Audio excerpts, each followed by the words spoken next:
빛의 일꾼. 빛의 일꾼의 정체. 빛의 일꾼들은 지상의 빛, 지혜와 자유와 자기애를 퍼뜨리고자 하는 강한 내면의 욕구를 품은 영혼들입니다. 그들은 이것을 자신의 사명으로 느낍니다. 그들은 종종 치유 작업과 영성의 마음이 이끌립니다. 빛의 일꾼들은 가슴 깊이 느끼고 있는 사명감으로 인해 종종 보통 사람들과는 다른 느낌을 갖게 됩니다. 삶은 그들을 다양한 장애물에 부딪히고 경험하게 함으로써 자신만의 길을 찾아가도록 자극해 줍니다. 빛의 일꾼들은 거의 대부분 경직된 사회구조에 어울리지 않는 외톨이의 개인들입니다. 빛의 일꾼이라는 개념에 대해. 빛의 일꾼이라는 말은 오해를 불러올 수 있습니다.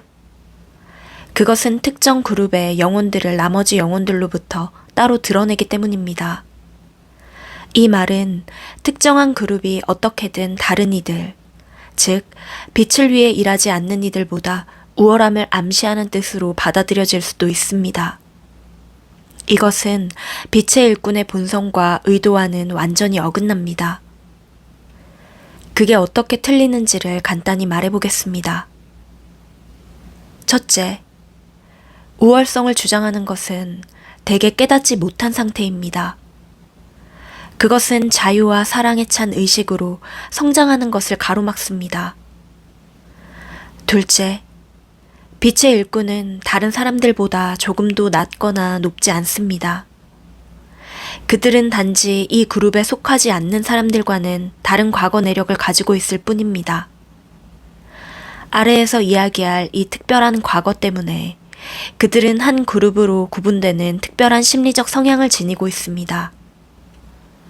셋째, 어떤 단계에 가서는 모든 영혼이 빛의 일꾼이 되므로 빛의 일꾼이라는 이름은 한정된 수의 영혼들에게만 해당하는 것이 아닙니다. 오해의 가능성이 있음에도 불구하고 우리가 빛의 일꾼이라는 말을 쓰는 것은 그것이 당신의 기억을 휘저어서 떠오르게 할 수 있는 단서를 담고 있기 때문입니다. 이 말은 현재 이런저런 영적 문헌들에서도 자주 쓰이고 있으므로 사용하기에 편한 이점도 있습니다. 빛의 일꾼의 역사적 뿌리. 빛의 일꾼들은 다른 사람들보다 빨리 영적 깨우침을 얻는 능력을 내면에 가지고 있습니다. 그들은 영적으로 빨리 깨어나는 내부의 씨앗을 가지고 있지요. 이 점에서 그들은 대부분의 사람들보다 빠른 트랙 위를 달리고 있는 듯합니다. 스스로가 그러길 택한다면 말입니다. 다시 말하지만 이것은 빛의 일꾼이 어떤 식으로도 낮거나 높은 영혼이기 때문이 아닙니다. 하지만 그들은 현재 지구에 태어나 있는 대부분의 영혼들보다 나이가 많습니다. 이 나이는 시간보다는 경험의 측면에서 이해해야 합니다. 빛의 일꾼들은 지구에 태어나서 자신의 사명에 착수하기 전에 일정한 깨달음의 단계에 도달했습니다. 그들은 카르마의 쳇바퀴에 갇혀서 그에 따르는 온갖 종류의 혼돈과 망상을 경험하게 되기를 의식적으로 선택했습니다. 그들은 지구 경험을 온전히 이해하기 위해서 그렇게 합니다. 이것이 그들의 사명을 완수할 수 있게 해줄 것입니다. 무지와 한영의 모든 단계들을 몸소 겪어 나와야만 그들은 마침내 다른 사람들도 진정한 행복과 깨달음을 이루도록 도와줄 도구를 손에 쥘 수 있게 될 것입니다. 빛의 일꾼들은 대체 무엇 때문에 혼란스럽고 무거운 지상의 삶에 갇혀서 오랜 세월 자신을 망각하게 될 위험까지 무릅쓰면서 인류를 돕겠노라는 가슴 깊은 사명을 추구하게 된 걸까요? 이 의문에 대해서는 뒤에서 자세히 논할 것입니다. 지금으로서는 그것이 은하계 수준의 카르마와 관련된다는 정도로만 말해두지요. 빛의 일꾼들은 인류가 태어나던 전야에 지상에 서 있었습니다. 그들은 인간의 창조에 일조했습니다. 그들은 인류의 공동 창조자였습니다. 그 창조의 과정에서 그들은 훗날 깊이 후회하게 될 선택과 행위를 했습니다. 지금 그들은 그때의 결정을 보상하기 위해서 지금 여기에 있습니다. 그 내력을 구체적으로 이야기하기 전에 빛의 일꾼 영혼들을 다른 사람들과 구별하게 되는 몇 가지 성향을 열거해 보겠습니다. 이 같은 심리적 성향이 빛의 일꾼들에게만 속하는 것도 아니고 모든 빛의 일꾼들이 이 모든 성향을 자기와 같다고 여기지도 않을 겁니다. 이것을 열거함으로써 우리는 단지 빛의 일꾼의 심리적 성향의 대체적인 윤곽을 제시하려는 것뿐입니다. 이 성향과 관련해서 말하자면 외적인 행동은 내적 동기나 느껴지는 의사보다 중요하지 않습니다. 밖으로 내보이는 것보다 안에서 느껴지는 것이 더 중요합니다. 빛의 일꾼들의 심리적 성향. 그들은 어릴 때부터 자신이 남다르다고 느낍니다. 자신이 다른 사람들로부터 동떨어져서 외롭고 이해받지 못한다고 느낄 때가 많습니다. 그들은 흔히 자기만의 삶의 방식을 찾아야 하는 개인주의자가 됩니다. 그들은 전통적인 직업이나 조직구조 속에서는 편안함을 느끼지 못합니다. 빛의 일꾼들은 타고난 반권위주의자여서 권력이나 위계 구조에만 기댄 가치관이나 결정에는 당연히 저항합니다. 설사 그들이 소심하거나 수줍어하는 것처럼 보이더라도 반권위주의적 성향은 고스란히 존재합니다. 그것은 지상에서의 그들의 사명의 핵심과 연결되어 있습니다. 빛의 일꾼들은 치유가나 교사가 되어 사람들을 돕는 일에 끌립니다. 그들은 심리치료사, 치유가, 교사, 간호사 등이 될 수도 있습니다. 직업이 사람들을 직접적으로 돕는 일이 아니라고 하더라도 인류의 더 높은 선에 기여하고자 하는 뜻만은 확고하게 품고 있습니다. 삶에 대한 그들의 시각은 만물의 연결성에 대한 영적 감각에 의해 채색되어 있습니다. 그들은 지구상의 것이 아닌 빛의 영역에 대한 기억을 의식적으로든 무의식적으로든 품고 있습니다. 그들은 가끔씩 그런 세계에 대한 그리움을 느끼며 지구에서는 마치 이방인처럼 느낍니다. 그들은 생명을 깊이 존중하여 그것은 흔히 동물을 좋아하거나 환경을 돌보는 성향으로 드러납니다. 인간의 행위에 의한 지상의 동식물 세계의 파괴는 그들의 내면의 깊은 상실과 비탄의 느낌을 자아냅니다. 그들은 상냥하고 예민하고 공감력이 있습니다. 그들은 공격적인 행동에 대처하는데 어려움을 겪을 수도 있습니다. 나서서 자신의 목소리를 내기를 어려워할 수도 있습니다. 그들은 몽상적이고 순진하고 매우 이상주의적이고 현실적이지 못하여 땅의 뿌리를 제대로 못 내리고 있을 수도 있습니다. 그들은 주변 사람들의 부정적인 느낌이나 기분에 쉽게 동화되기 때문에 자주 혼자만의 시간을 보내는 것이 중요합니다. 이것이 자신만의 기분과 다른 사람들의 기분을 구별할 수 있도록 해줍니다. 그들에게는 자신과 그리고 어머니인 땅과 접촉하기 위한 혼자만의 시간이 필요합니다. 그들은 영성이나 종교에 깊이 연관된 지상의 많은 생을 살았습니다. 그들은 과거에 오래된 종교 교단에서 수사와 수녀와 은자와 심령가와 마법사와 주술사와 사제와 여사제로서 무수한 생을 살았습니다. 그들은 보이는 것과 안 보이는 것, 일상적인 지상의 삶과 사후의 신비세계, 신의 세계와 선 악령의 세계 사이에 다리를 놓아주는 이들이었습니다. 이 역할을 다하기 위해 그들은 종종 배척당하고 박해받았습니다. 많은 이들이 자신이 가진 재능으로 인해 사형 언도를 받았습니다. 박해의 트라우마는 영혼의 기억 속에 깊은 흔적을 남겼습니다.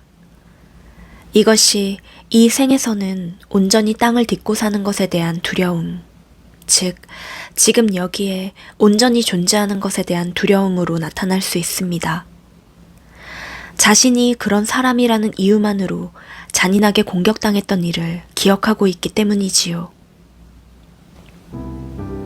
방황, 빛의 일꾼의 함정. 빛의 일꾼들도 다른 사람들과 마찬가지로 무지와 망상 속에 갇힐 수 있습니다. 그들은 출발점이 다르지만 두려움과 망상을 돌파하여 깨달음을 성취하는 그들의 능력은 여러 가지 요인에 의해 차단될 수 있습니다. 여기서 깨달음이란 자신이 본질적으로 비침을 깨달아서 어느 때든지 빛을 선택할 수 있는 존재 상태를 뜻합니다. 빛의 일꾼이 깨달음을 향해 가는 길을 가로막는 요소 중 하나는 그들이 지고 있는 무거운 카르마의 짐으로 그것이 그들을 상당히 오랫동안 샛길로 끌고 다닐 수 있습니다. 앞서 말했듯이 이 카르마의 짐은 인류의 영하기에 그들이 내렸던 결정과 관련되어 있습니다. 그것은 본질적으로 생명을 경시한 결정이었습니다.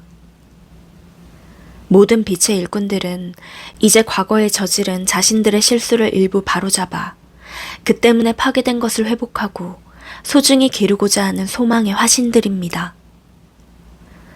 빛의 일꾼들이 카르마의 짐을 청산하면, 즉 어떤 식으로든 권력에 대한 욕구를 내려놓으면 그들은 자신이 본질적으로 빛의 존재임을 깨달을 것입니다.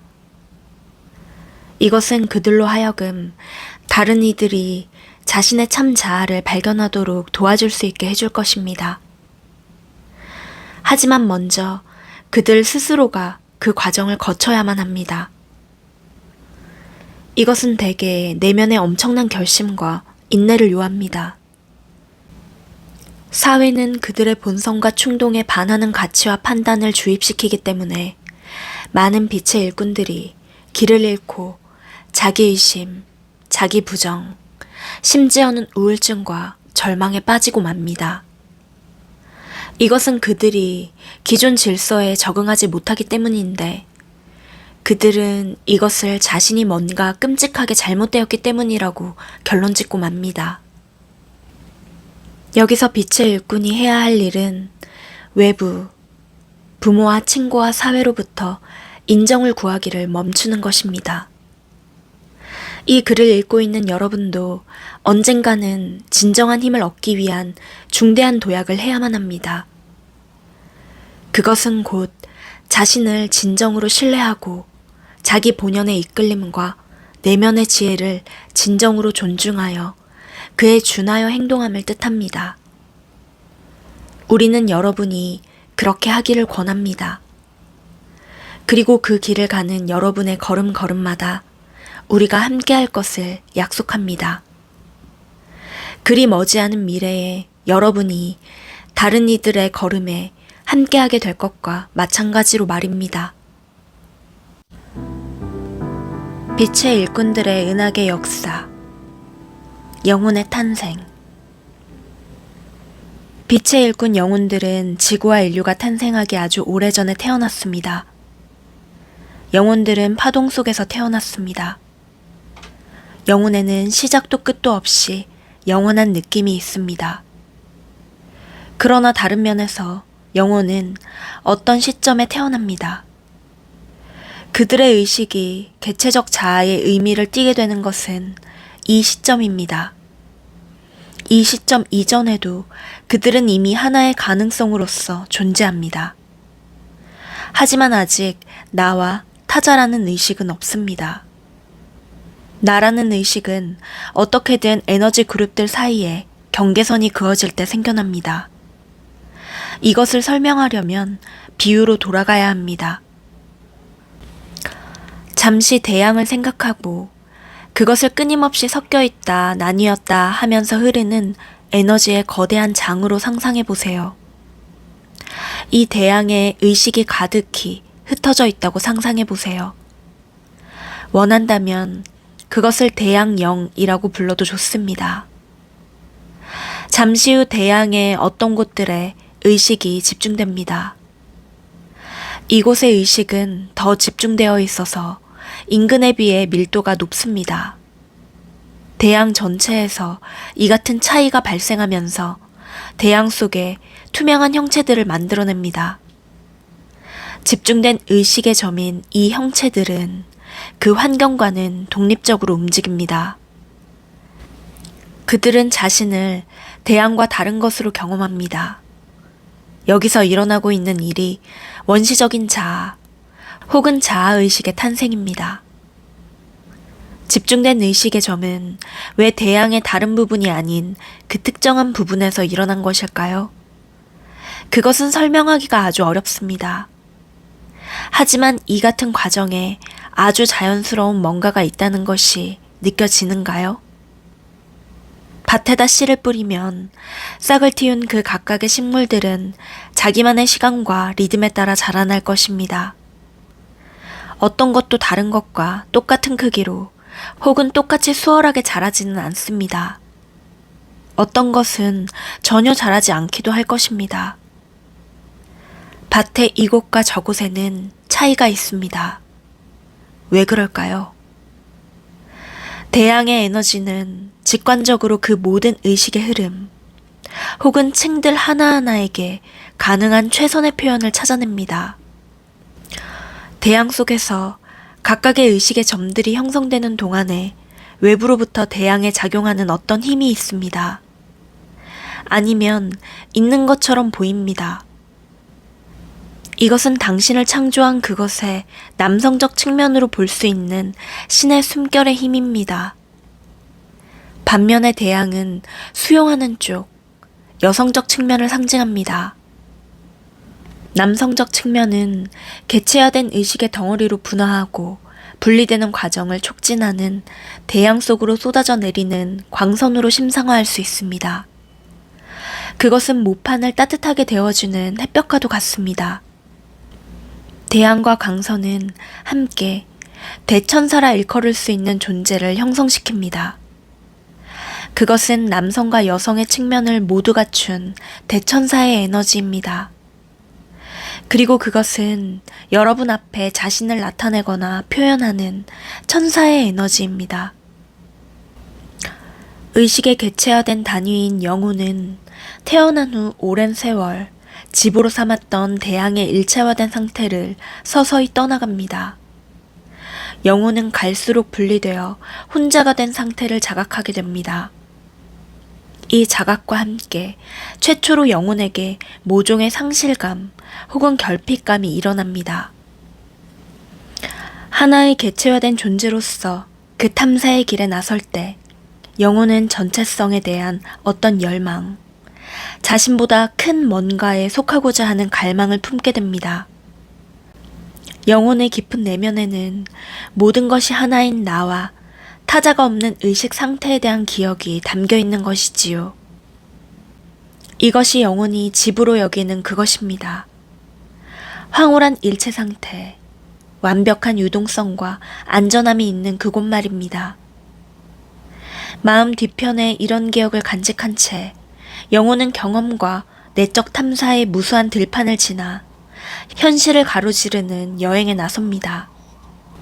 갓 태어난 영혼은 크나큰 경험 욕구를 품은 채 호기심에 이리저리 이끌려 다닙니다. 이것은 일체인 대양의 상태에는 없었던 요소였습니다. 이제 영혼은 탐사하고픈 것은 뭐든 마음껏 탐사해 볼 수 있게 되었습니다. 온갖 방법을 다 동원하여 마음껏 전체성을 탐색할 수 있습니다. 우주에는 탐사할 현실계가 무수히 존재합니다. 지구는 단지 그 중에 하나일 뿐입니다. 우주적 차원에서 보자면 지구는 그 중에서도 상대적으로 나중에 생긴 것입니다. 현실계 혹은 현실의 차원들은 언제나 내면의 요구나 갈망으로부터 비롯되어 생겨납니다. 여느 창조물들과 마찬가지로 그것은 내면의 심상과 숙고가 실현된 것입니다.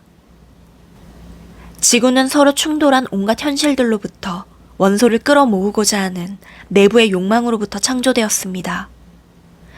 지구는 엄청나게 다양한 영향력들을 한데 녹일 하나의 도가니 같은 것으로서 설계되었습니다. 이에 대해서는 아래에서 더 자세히 설명하겠습니다만, 지금으로서는 지구가 우주라는 무대에는 상대적으로 늦깎이로 등장했으며, 많은 영혼들이 지구가 태어나기 오래전에 여러 생을 다른 현실계에서 탐사하고 진화해 왔다는 정도로 말해둡시다. 빛의 일꾼들은 지구에 태어나기 이전에 이 같은 다른 현실계들에서 매우 많은 생을 살았던 영혼들입니다. 이것이 우리가 편의상 토착 영혼이라 부를 영혼들로부터 그들이 구별되는 점입니다. 토착 영혼들은 의식에 개체화된 단위의 비교적 초기 발달 단계에 지구의 몸을 가지고 태어난 영혼들입니다. 그들은 영혼의 영화기에 지상의 생애의 윤회를 시작했다고 할 수 있습니다. 그 당시에 빛의 일꾼들의 영혼은 성인이었습니다. 그들은 이미 많은 경험을 겪어서 그들과 토착 영혼들 사이의 관계는 부모와 자식에 비유할 수 있을 것입니다. 지상의 생명과 의식이 발달하다. 지구상 생명체의 진화는 토착 영혼들의 내면의 발달과 밀접하게 연결되어 있었습니다. 어떤 영혼도 특정한 행성에 묶여 있는 것은 아니지만 토착 영혼들은 이 행성의 원주민이라고 해도 무리가 없습니다. 왜냐하면 그들이 성장하고 퍼져나간 양상은 지상의 생명이 번성해온 양상과 대체로 일치하기 때문입니다. 의식에 개체화된 단위들이 태어날 때 그들은 구조와 가능성의 면에서 단세포 생물과도 유사합니다. 개체 세포들이 비교적 단순한 구조를 가지고 있듯이 갓 태어난 의식의 내적 움직임은 훤히 들여다 보입니다. 아직 분화가 많이 일어나지 않은 것이지요.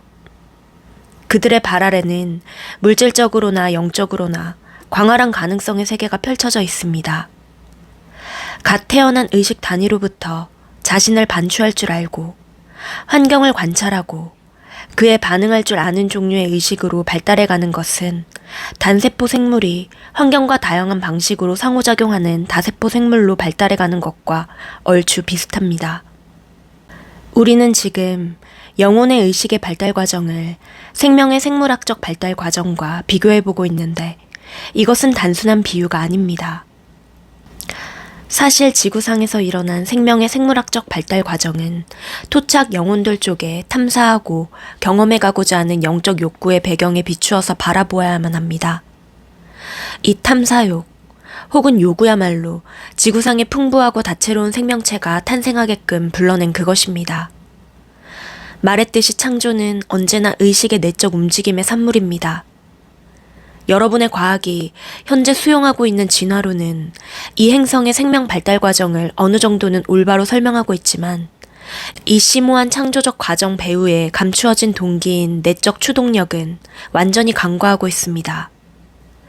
지구상의 생명체가 번성한 것은 영혼 차원의 내적 움직임으로부터 기인한 것이었습니다. 언제나 그렇지만 영이 앞서와서 물질을 창조해냅니다. 처음에 토착 영혼들은 자신의 아직도 원시적인 자아 감각에 가장 잘 어울리는 물리적 형체인 단세포 생물로 태어났습니다.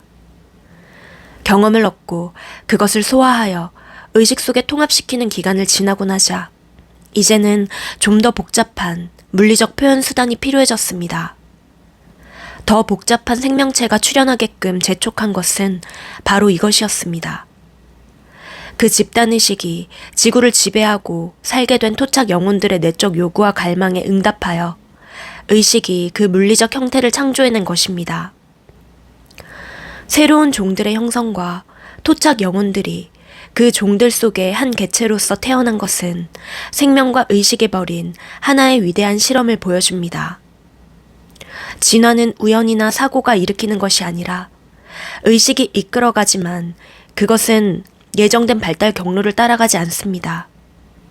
왜냐하면 의식 자체가 자유롭고 예측할 수 없는 것이기 때문이지요.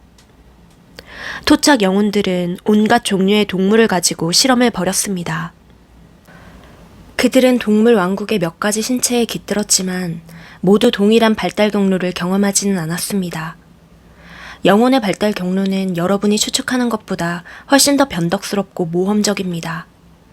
여러분의 밖이나 위에 다른 법칙은 존재하지 않습니다.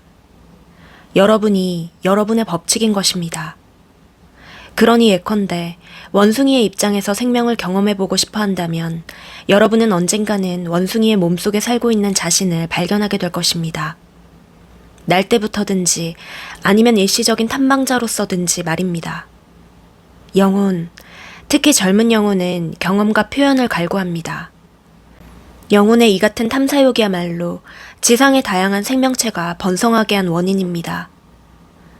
이 위대한 생명의 실험 중에서도 인간이라는 생명체의 출현은 지상에서 일어난 영혼의 의식의 발달 과정의 하나의 중요한 단계를 출범시켰습니다.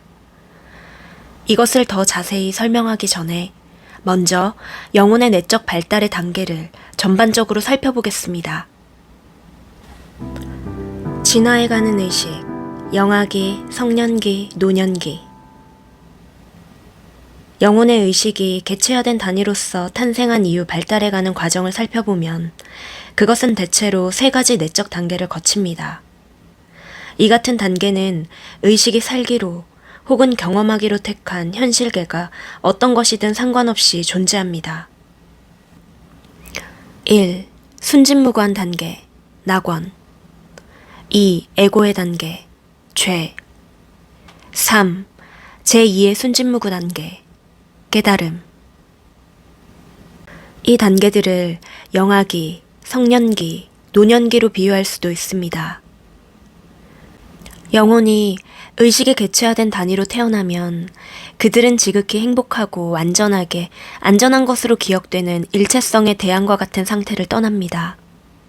그런 다음 그들은 전혀 다른 방식으로 현실을 탐사하러 나섭니다. 그들은 서서히 자신을 알아가게 되고 다른 동료 여행자들과 비교해서 자신이 어떻게 독특한지를 깨닫게 됩니다. 이 단계에서 그들은 마치 눈을 동그랗게 뜨고 세상을 바라보면서 천진난만한 호기심을 드러내는 아이들처럼 매우 수용적이고 민감합니다. 이 단계는 낙원과도 같다고 해도 될 것입니다. 갓 태어난 영혼의 기억 속에는 일체감과 안전의 느낌이 아직도 생생하게 남아있기 때문입니다. 그들은 아직도 집 가까이에 있습니다. 그들은 아직 자신의 본성에 대한 자신의 권리를 의심하지 않습니다. 그들의 여정이 계속되면 집에 대한 기억은 온갖 종류의 경험에 물들어가면서 점점 희미해집니다. 처음에는 모든 것이 새롭고 영아기에는 모든 것이 비판 없이 흡수됩니다. 그러다가 어린 영혼이 자신을 그 세계의 중심점으로서 경험하기 시작할 때 새로운 단계가 시작됩니다. 나와 남 같은 것이 정말로 존재한다는 것을 여실히 깨닫기 시작하는 것입니다.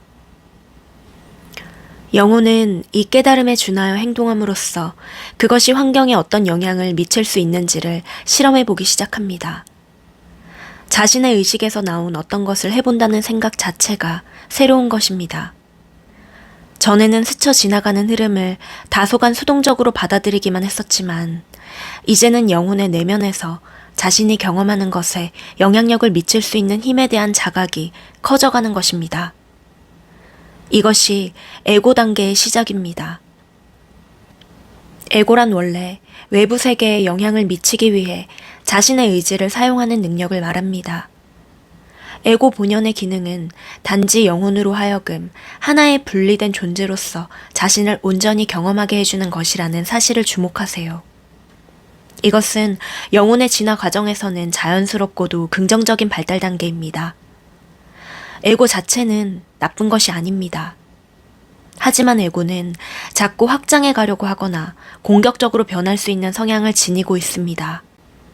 갓 태어난 영혼이 환경에 영향을 미칠 수 있는 자신의 힘을 깨닫게 되면 그것은 에고와 사랑에 빠집니다. 이제 성숙해가는 영혼의 저 깊은 밑바닥에는 아직도 고통스러운 기억이 남아 있습니다. 잃어버린 집, 잃어버린 낙원에 대한 기억 말입니다. 그런데 바로 에고에게 이 고통, 이 향수병에 대한 답이 있는 것처럼 보입니다. 에고는 영혼으로 하여금 현실을 적극적으로 장악할 수 있게 해주는 것처럼 보입니다. 에고는 아직은 어린 영혼을 권력의 환상에 취하게 만듭니다. 은총으로부터의 타락, 곧 낙원으로부터의 추방이란 것이 있기나 했다면 이것이 바로 그것입니다. 어린 영혼의 의식이 에고의 가능성, 권력의 약속에 취하는 것 말입니다. 하지만 의식이 개체 영혼으로 태어난 목적 자체가 존재하는 모든 것을 낙원뿐만 아니라 지옥도, 순진무구함뿐만 아니라 죄도 탐사하고 경험해보는 것입니다. 그러니 낙원으로부터의 추방은 잘못 빠진 것이 아니었습니다. 당신이 스스로 그렇다고 믿지 않는 한 거기에는 아무런 죄책감도 개입돼 있지 않습니다. 아무도 당신을 탓하지 않습니다. 당신 자신을 빼고는 말입니다. 어린 영혼이 성장하면 사물을 관찰하고 경험하는 방식이 내가 중심인 방식으로 바뀝니다. 권력이라는 환상은 영혼들 사이의 연결 대신 분리를 부추겨 놓습니다. 이로 인해 영혼들 속에는 외로움과 소외감이 자리를 잡습니다.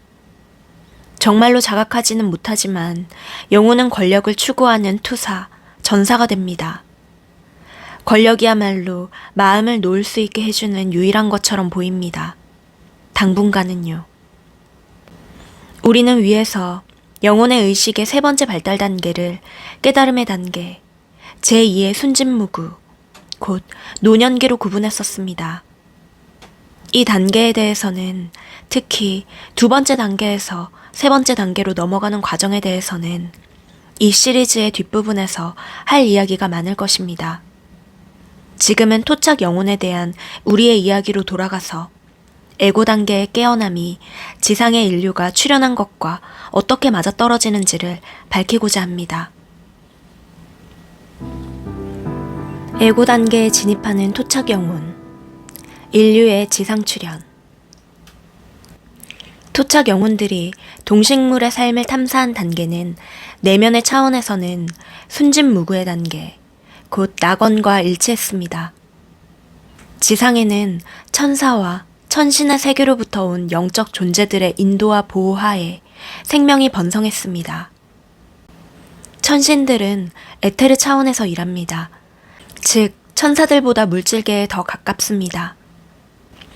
동식물의 에테르체는 천사와 천신계에 보살피고 먹여주는 모성의 기운을 판단함 없이 그대로 받아들였습니다. 그들에게는 자기만의 방식으로 일을 해보겠노라고 뛰쳐나가려는 성향이 없었습니다.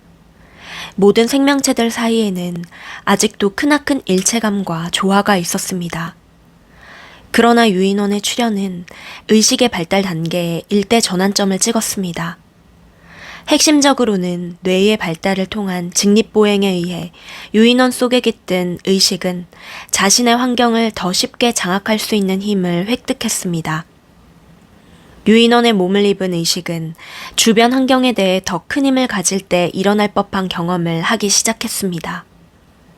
자신의 힘, 환경에 영향을 미칠 수 있는 자신의 능력을 깨닫기 시작한 것입니다. 그것은 자신의 자유의지를 탐사하기 시작했습니다. 이래 이 같은 전개는 우연히 일어난 것이 아니었습니다. 그것은 토착 영혼들이 느끼고 있던 어떤 내적 요구, 이제는 좀 더 깊은 수준에서 개체성을 탐사해보고자 하는 요구에 대한 응답이었습니다. 성장해가는 토착 영혼들의 자아의식이 인간이라는 생물학적 존재, 곧 우리가 아는 것과 같은 인류의 출현을 위한 무대를 마련한 것입니다.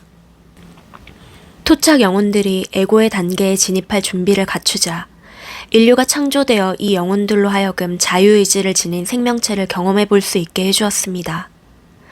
그것은 또한 인간의 몸을 입은 의식으로 하여금 남과 상반되는 나를 더 잘 자각할 수 있게 해주었습니다. 이로써 나의 이익과 너의 이익, 나의 욕망과 너의 욕망 사이의 갈등에 불을 지필 수 있는 무대가 마련되었습니다. 개인은 자명한 일체성, 주고받기의 자연스러운 질서를 뛰쳐나가서 다른 어떤 길이 있는지를 찾아 두리번거리고 있었습니다. 이것이 지상에 낙원의 종말을 고했습니다. 그러나 우리는 여러분이 이것을 하나의 비극적인 사건이 아니라 마치 사계절과 같은 하나의 자연스러운 과정으로 여기기를 당부합니다. 그것은 종국에는 이 시대, 오늘날에 이르러 당신으로 하여금 자신의 존재 안에서 신성과 개인성 사이에 균형과 조화를 이룩할 수 있게끔 하기 위하여 자연스럽게 일어난 일이었습니다. 토착 영혼들의 의식이 에고 단계에 접어들어 인간됨을 탐사하기 시작하자 천신과 천사 세계의 영향력은 서서히 배경으로 물러났습니다. 마주치는 모든 에너지의 자유의지를 존중해주는 것은 이러한 힘들이 천성적으로 지닌 품성이었습니다. 그들은 초대받지 않는 한 결코 자신의 영향력을 무엇에 가하려 들지 않습니다. 그리하여 에고의식은 마음껏 부릴 수 있는 지배력을 획득했고 토착 영혼들은 권력의 모든 특권과 결점에 익숙해지게 되었습니다. 이것은 동식물의 세계에도 영향을 미쳤습니다. 새롭게 출현한 전투적 에너지의 일부가 이 비인간 세계에 흡수되어 그것이 그들의 내부에 혼란한 느낌을 일으켰습니다. 이것은 오늘날까지도 그대로 존재하고 있습니다. 토착 영혼들이 경험의 새로운 장을 갈망하자 그것은 그들로 하여금 외부의 새로운 영향력도 수용하게끔 만들었습니다. 여기서 우리는 특히 성장해 가고 있지만 아직은 어린 토착 영혼들에게 큰 영향을 끼쳤던 외부 은하계에서 온 영향력에 주목하고자 합니다. 우리가 빛의 일꾼이라 부른 영혼들이 이 무대에 등장한 것도 우리 역사의 바로 이 시점이었습니다. 인간과 지구에 끼친 은하계의 영향력. 우리가 말하는 외부 은하계의 영향력이란 특정 성단이나 항성들 혹은 행성들과 관련된 집단적 에너지로부터의 영향력을 가리킵니다. 우주에는 존재의 여러 수준 혹은 차원이 있습니다. 하나의 행성이나 항성도 물질 차원으로부터 에테르 차원에 이르기까지 다양한 차원에 존재할 수 있습니다. 토착 영혼들에게 영향력을 미쳤던 은하 공동체는 대개 여러분이 지상에 거하고 있는 현실보다 밀도가 낮은 곧 덜 물질적인 현실 속에 존재했습니다. 은하 세계들에는 토착 영혼들보다 훨씬 이전에 태어나서 에고 단계의 전성기에 있는 성숙한 영혼들이 살고 있었습니다. 지구의 온갖 생명체들이 그리고 궁극에는 인류가 살게 되자 외계의 세계들은 상황의 이 같은 전개를 아주 흥미롭게 지켜봤습니다. 다양하고 풍부한 생명체들이 그들의 주의를 끌었습니다. 그들은 여기서 뭔가 특별한 일이 일어나고 있음을 감지했습니다. 몇몇 은하 공동체들 사이에서는 오랫동안 많은 다툼과 전쟁이 일어나고 있었습니다. 이것도 어떤 의미에서는 자연스러운 현상이었습니다. 거기에 개입된 영혼들의 의식은 자기라는 중심과 힘에 대한 모든 것을 밝혀내기 위해서 싸움을 필요로 했기 때문입니다. 그들은 에고의 작용을 탐사해가고 있었고 그리하여 진보해 갈수록 그들은 의식을 주무르는데 아주 능통한 달인이 되었습니다. 그들은 교묘한 심령적 도구를 통해 다른 영혼들이나 다른 영혼의 공동체들을 종속시켜 지배하는 데는 전문가가 되어 있었습니다. 은하 공동체들이 지구에 대해 품는 흥미는 주로 에고 중심적인 것이었습니다. 그들은 지구가 자신들의 영향력을 새롭고 강력한 방법으로 펼쳐볼 수 있는 좋은 장임을 깨달았습니다. 그 당시는 은하 간 전쟁이 교착 상태에 빠져 있었다고 할 수 있습니다. 서로 오랫동안 싸우다 보면 얼마 후에는 일종의 균형 상태에 이르러서 말하자면 권역이 분할됩니다. 서로가 상대방을 너무나 잘 알기 때문에 이를 버려볼 여지가 있는 곳과 없는 곳이 어딘지를 알게 되는 것입니다. 이런 식으로 상황이 막다른 골목에 이르자 적들은 지구상에서 새로운 기회를 찾아내려고 서로를 엿보고 있었습니다. 지구가 막다른 담벼락을 뛰어넘어 새로운 싸움을 벌일 수 있는 무대가 되어주리라고 생각한 것이지요. 은하 공동체들이 지구에 자신의 영향력을 끼치고자 한 방법은 토착 영혼들의 의식을 조종하는 것이었습니다. 에고 단계에 들어섰을 때 특히 토착 영혼들은 그들의 영향력을 잘 받아들였습니다. 그 이전에는 그들도 권력을 추구하는 외부의 힘에 영향받지 않았습니다. 왜냐하면 권세를 부리고 싶은 마음 자체가 그들에게는 없었기 때문입니다. 내면에 이런 에너지가 달라붙을 때가 없으면 여러분은 공격과 권력의 영향을 받지 않습니다. 그래서 은하계의 에너지들은 토착 영혼들이 스스로 자신의 권력의 에너지를 탐사해 보기로 마음먹기 전까지는 토착 영혼 의식에 범접할 수가 없었습니다. 에고 단계로의 전환은 토착 영혼들을 무방비 상태로 만들었습니다. 왜냐하면 에고 의식을 탐사하고자 하는 의지와는 별도로 그들은 아직도 매우 순진하고 때가 묻지 않았기 때문입니다. 그래서 은하계의 권력들이 그들의 에너지를 토착 영혼들에게 뻗치는 것은 어려운 일이 아니었습니다. 그들이 이를 벌이는 방식은 의식 조종, 즉 마인드 컨트롤이었습니다. 그들의 기술은 매우 교묘했습니다. 그들은 최면 암시를 통한 잠재의식의 세뇌와 다르지 않은 심령적 기술을 주 무기로 가지고 있었습니다. 그들은 심령적 차원과 아스트랄 차원에서 작용했지만 그를 통해 물질적, 육체적 차원인 인간의 신체에까지 영향력을 미쳤습니다. 그들은 인간의 두뇌 발달에 영향을 미쳐서 인류가 경험할 수 있는 지각의 범위를 축소시켰습니다. 그리고 핵심적으로는 두려움에 관련된 사고와 감정의 습관적 패턴을 자극했습니다. 토착 영혼들의 의식 속에는 어린 영혼들이라면 누구나 안고 있는 향수병과 고통의 산물인 두려움이 들어있었습니다. 은하계의 권력들은 이 기존의 두려움을 토착 영혼들의 마음과 감정 속에 들어있는 두려움과 굴종적 에너지를 크게 부풀려 놓을 씨앗으로 삼았습니다. 이로써 그들은 인류의 의식을 통제할 수 있게 되었습니다. 그 다음 은하계의 전사들은 이 인간을 통하여 이전의 은하계 적들과 다시 싸움을 벌일 기회를 호시탐탐 노렸습니다. 인류에 대한 지배권을 놓고 벌인 투쟁은 인간을 꼭두각시로 내세운 은하계의 해묵은 원수들 간의 싸움이었습니다. 지구 토착 영혼들의 개체성과 자율성에 대한 부드러운 촉은 그 한창 때에 이르러서 폭력적인 개입, 곧 인류의 가슴을 차지하려고 다투는 이 전쟁에 의해 잘려버렸습니다. 하지만 은하계의 침입자들도 그들의 자유를 정말로 앗아가지는 못했습니다. 외계의 영향력이 아무리 막강해도 각 개인의 영혼, 의식의 신성한 본질은 불가침의 것으로 남아있었습니다. 영혼의 자유롭고 신성한 본질은 오랫동안 장막에 가려있을 수 있어도 영혼은 파괴되지 않습니다. 이것은 권력이란 것이 따지고 보면 실제하는 것이 아니라는 사실과 연관됩니다. 권력은 언제나 두려움과 무지라는 환영을 통해 자신의 목적을 달성합니다. 그것은 무엇을 가려서 감추기밖에는 못합니다. 권력은 그 무엇도 진정으로 창조하거나 파괴하지 못합니다. 게다가 토착 영혼들에 대한 이 공격이 지구의 어둠만을 가져오지는 않았습니다.